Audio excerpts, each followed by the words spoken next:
Imagine altitude over 2,000 meters. The frost bites at your skin.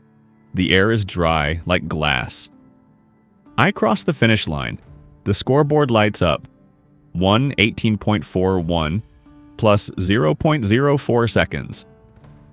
The crowd screams my name, and 30 meters behind me, it becomes too quiet. She doesn't fall. She doesn't lose balance. She simply lowers herself into the snow. Her name was Ingrid Halvorsen, and I knew she should never have stepped to that start. The look she gave me before the race, calm, too calm. And I understood. She knew the risk, but the risk was her choice. My name is Lucia Rovere. I'm 27. I was born in a small village near Cortina d'Ampezzo. My grandmother raced here in 1956, on the same slopes, on the same wooden skis. She won bronze. For Italy, it became legend. I was supposed to become better. A year ago, I tore the ligaments in my knee. Doctors said, forget sports, forget the Olympics. But I didn't forget. For my grandmother, who now watches from heaven. For my little brother, Matteo.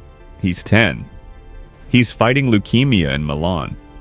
Every evening he writes to me, Lucy, win gold. For both of us. Super G is my last race. If not now, never. Italy already leads in total medals, but Norway is ahead in gold. Every gold is like fireworks exploding over the Dolomites. A week before the start, I received the first message. You know she must not win. I thought, a troll, a fan, delete and forget.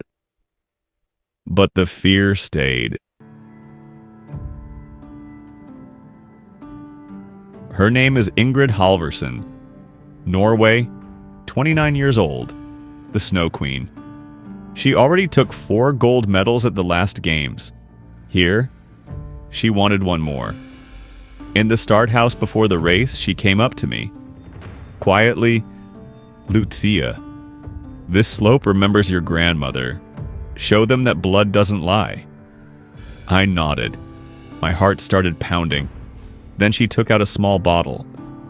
Not vitamins, an experimental cardiac stimulant, not approved by the Federation. And with her condition, a deadly risk. I could have told the coach, I could have told the doctor. I stayed silent. Why? Because if they removed her from the start, I would win without a fight, and I wanted to win honestly. But the truth is, she was standing on the edge of danger, and I knew it. The days before the race, well, hell, training until nausea. My knee hurts as if someone is driving nails into it. The media, Lucia is back, Italy's gold is waiting. At night, the second message, if you win, she will die. I blocked the number. The fear remained. I'm here for gold, not for spy games. Every morning, checking the skis, every turn, a rehearsal for death. In my head, only one thing, be faster, be better. But my heart knows the price. Morning, February 13th. Cold. The wind howls like a wolf. I start 6th, number on my chest, 6. I push off. The skis glide. First straight, 120 kilometers per hour. The wind cuts my cheeks. My knee screams. A turn. Another one. Midway, that turn where Bree Johnson crashed in qualifying. My ski slips, my heart stops. I recover, I make it through. Finish.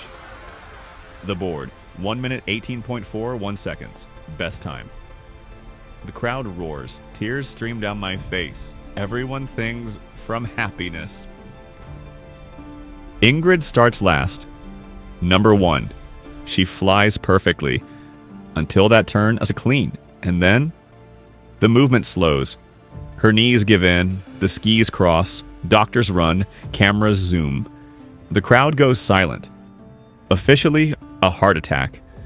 But I know the truth. I saw the pills. I saw her look before the start. Calm, almost forgiving. The podium, the anthem, the medal on my neck. Everyone smiles. Everyone says, "You deserved it." But inside, a scream. If I had slowed down even by 0.04 seconds, she would have won. She would have lived. In the evening, a message arrives, a photo from the finish. Me, the scoreboard, a shadow behind. A quiet line appears. "You stole her last breath. Now breathe for her." My heart starts racing, and I realize she did this for me. 3 days after the race, I receive a letter. Not a message. A paper letter, no return address. Inside, a single photograph. Me in the start house. Ingrid holding the bottle. On the back it says, "You could have stopped her." I realize this is only the beginning. That night, a file arrives. Security camera footage. The audio is muted, but it's clear. Ingrid shows me the pills. I nod. Freeze frame. Caption, "Complicity." And then, "Confess or we'll do it for you." I'm not afraid for myself. I'm afraid for Mateo.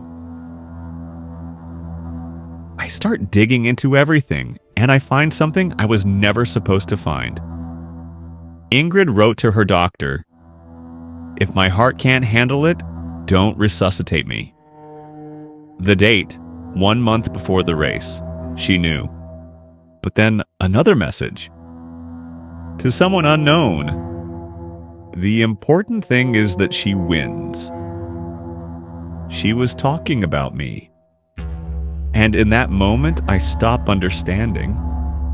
Was it a sacrifice or someone else's setup? I get a call from a Norwegian number. A male voice. "Do you really think this was her decision?" The line cuts. An hour later, breaking news. The national team's medical assistant has been dismissed. No reason given. I find a financial report. The day before the race, massive bets were placed. If the favorite fails to finish, the payout increases 12-fold. Ingrid was the favorite, a death that was far too profitable.